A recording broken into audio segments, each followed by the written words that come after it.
I'm a baby boomer. I was born just after the war. We've probably had the longest period of peace and prosperity globally, I would say, from that time. I've put a little bit of modest money away so I can hand something down to my family when I pass on, largely because I've never spent more money than I've earned, and I've been prudent, and I've worked moderately hard. Now, it always seems to me as a complete surprise to politicians how countries get in debt. Let me explain, because I don't think you really understand it.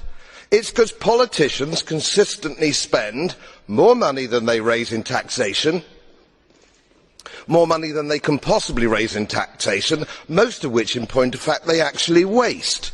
The reason we're talking about countries which are broke, and they are broke, is because their ridiculous, ineffective, ignorant politicians consistently spend more money than they can raise, and then they borrow, and worse, they then print money, because politicians and their central banks have a machine which prints money.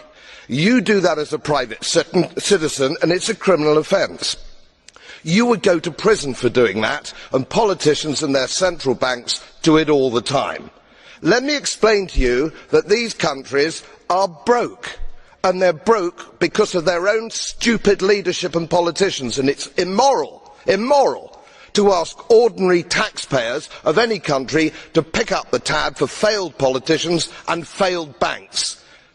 They are defaulted, they're broke. For God's sake, let's all of us admit it.